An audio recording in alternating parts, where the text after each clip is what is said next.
During the events of the Horus Heresy, a number of warriors from the Dark Angels Space Marine Legion, under the command of the Legion's second-in-command, Luther, would be ordered by their Primarch, Lionel Johnson, to return and remain upon their Legion's homeworld of Caliban as a garrison force. While one of the official justifications behind this particular deployment was to recruit more potential aspirants for the Legion, many upon Caliban felt that these orders to remain upon the world were in fact a punishment due to the repeated disagreements between Luther and the Lion. Luther and those under his command would, over time, grow more and more bitter and resentful at what they perceived to be their abandonment and exile by their Gene-Father. These feelings of resentment would coincide with a resurgence of warp-spawned corruption upon the world of Caliban, including not only the reappearance of many of the fabled beasts of chaos, but also the stirrings of dissent and rebellion within those members of the Calibanite nobility that had allied with a cabal of Terran sorcerers that had managed to infiltrate the world via the Administratum. After eliminating these local insurgencies, slaying the rebellious nobles and their sorceress allies, Luther would come to the realization that should the Emperor learn of the corruption and taint upon Caliban, then the planet, and by extension all those upon it, including the Dark Angel's garrison force, would become subjected to exterminatus. Luther and the others in their paranoia would then begin to believe that their supposed exile was due to Lionel Johnson condemning them to death. As a result, Luther and those under his command would declare secession from the Imperium, and would become known forevermore to the Dark Angels and their future successor chapters as the Fallen. When the remainder of the Dark Angels Legion returned to Caliban following the siege of Terra, a fierce battle would erupt between the Loyalists and the Fallen. This battle would culminate not only with the destruction of Caliban itself, but the Primarch Lionel Johnson would mysteriously vanish, never to be seen again. A warp tear would open within close proximity to the world shortly thereafter, scattering the Fallen throughout time and space. Since that day, the Dark Angels and their successors, collectively known as the Unforgiven, have made it their mission to hunt down, capture, or exterminate each and every member of the Fallen, the existence of which becoming the secret shame of the Unforgiven. Some of these fallen angels would embrace the ruinous powers, becoming fully fledged Chaos Space Marines, while others regret their rash actions and remain loyal to the Imperium, and others still became fully independent, serving no master but themselves. One of the most notorious and infamous of these fallen angels is the enigmatic being known as Cypher. Cypher, whose name in actuality is a title from one of the original knightly orders of Caliban, is a figure of great interest to the Unforgiven chapters. Despite having been captured numerous times by the Unforgiven, Cypher always manages to find a way to escape from incarceration, much to the frustration of his captors. His very presence appears to generate conflict, drawing dangerous elements from across the galaxy to his location. While this could be due to simple coincidence, the fact that such events occur with such regularity leads to some members of the Unforgiven to believe that these incidents are somehow orchestrated by Cypher in some way. While often being described as a loner who seemingly holds no allegiance to anyone in particular, Cypher has been witnessed multiple times lending his aid and battling alongside numerous organizations, which not only included other members of the Fallen, but also a number of Chaos Space Marine warbands, loyalist regiments of the Astra Militarum, and most notably as of late, the Primarch of the Ultramarines, Rabute Guilliman. Cypher was instrumental in aiding the newly resurrected Primarch in escaping the Blackstone fortress of the Chaos Lord Huron Blackheart, freeing Guilliman and his forces before guiding them to a webway portal opened by the Eldari Harlequin, Salandri Veilwalker, in order to facilitate the Primarch's escape. Regardless of what actions Cypher may undertake, be it his aiding of traitor Astartes and loyalist guardsmen, or the execution of Inquisitors and Chaos Lords alike, each and every deed done by Cypher is said to be part of the fallen angel's mysterious secret mission. So what exactly could be Cypher's ultimate objective?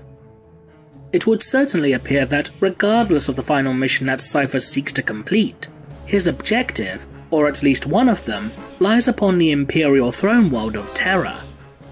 Indeed, the only reason that Cypher freed Rabute Guilliman from his imprisonment at the hands of the Red Corsairs was to gain passage to Terra, as demonstrated with the following quote from the book Rise of the Primarch. "I can free you. You will take me to Terra, to the throne." Given that Cypher's primary goal was supposedly to make his way to the Imperial Palace upon Terra, many of those within the Unforgiven who are aware of Cypher's existence believes that this mysterious fallen angel seeks to gain access to the Sanctum Imperialis, where the Emperor of Mankind resides.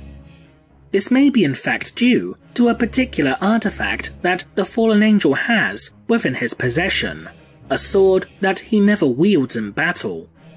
This particular blade is said to be none other than the Lion's Sword, a weapon that was once wielded by Lionel Johnson himself, before its blade was shattered.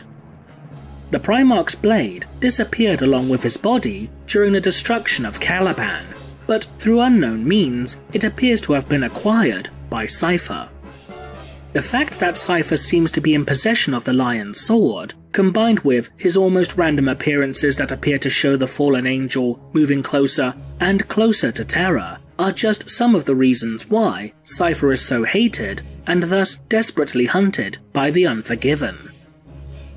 This in turn has also led to an abundance of rumours stating that Cypher represents either the last hope of redemption or the final damnation of the original Dark Angel's Legion. Some have speculated that Cypher intends to present the shattered fragments of the Lion's Sword to the Emperor as a token of apology, in order to absolve the First Legion of their sins, and that the blade, through the will of the Emperor, will become whole once more, symbolizing the Emperor's forgiveness of the Unforgiven and those members of the Fallen who sought to redeem themselves. The fact that Cypher demanded Guilliman to take him to the throne specifically, which in turn would bring him before the Emperor himself, would initially support this possibility. If Cypher does indeed seek to bring the Lion's Sword before the Emperor, then to have one of the Primarchs essentially vouch for him would certainly be an advantage towards the completion of this goal.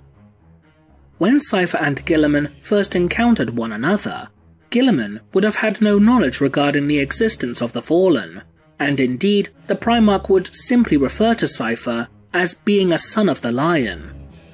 As such, despite associating with the Harlequin sect of the Eldari race, Guilliman would have little reason to distrust Cypher, at least initially, especially after the fallen angel kept his end of their deal by freeing Guilliman and his forces.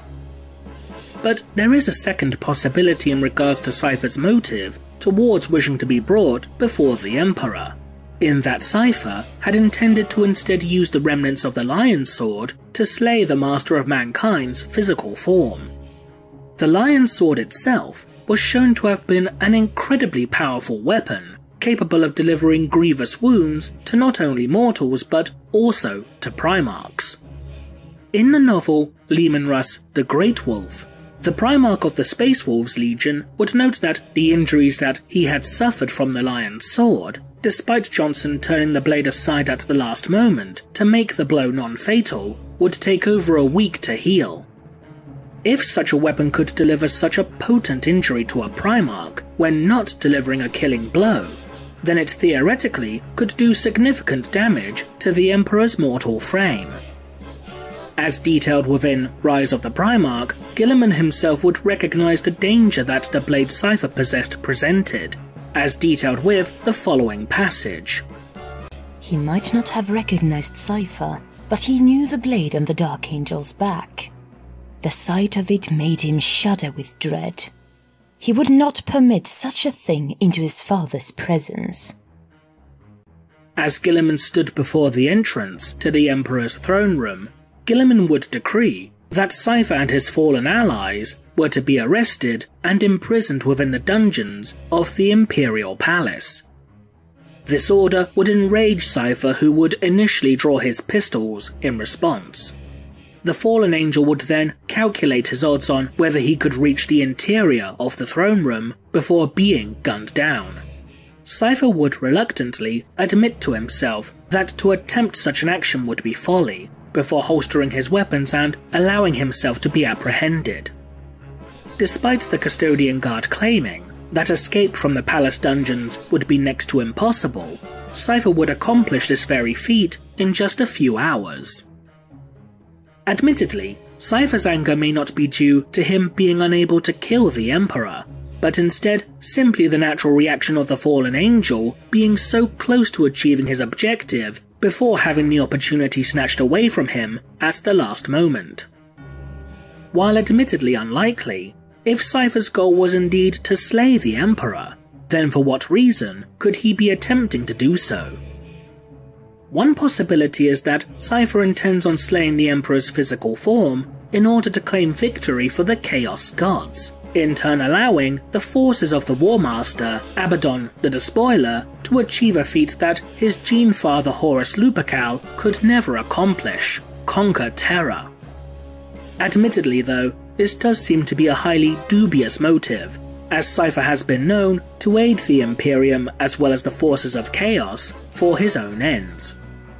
The other potential reason that Cypher may wish to slay the Emperor's physical form could be to restore the Emperor to glory, by allowing the Master of Mankind to regenerate his still living yet rotting body from a state of undeath. The Emperor of Mankind was known to be a special type of being, known as a perpetual, a being that for all intents and purposes is biologically immortal. Perpetuals could heal from a multitude of wounds in but a few scant moments, and in most cases, even from death itself. This means that, hypothetically speaking, should the Emperor's physical form be destroyed, then the Master of Mankind could regenerate from the wounds that had been inflicted upon him during his final battle with Horus, as well as those that were caused by the rampant energies of the Golden Throne. However, given that Horus supposedly and permanently slew another perpetual by the name of Alanius Pius upon the Vengeful Spirit, then that particular conflict could have potentially drained the Emperor of his perpetualist energies. Indeed, this would explain as to why the Emperor's form is little more than a desiccated corpse, instead of a heavily wounded man. As such, despite having the intention of restoring the Emperor to his former glory, destroying his physical form may simply do little more than kill the Master of Mankind for good, taking his godlike essence into the depths of the warp. Ultimately, whatever Cypher's ultimate objective upon Terra could have been, the fallen angel failed to accomplish it. As such, should Cypher wish to fulfill his mission, then this enigmatic figure would have to begin making his journey to Terra all over again. What do you think Cypher's mission is? Leave a comment below, and thanks for watching.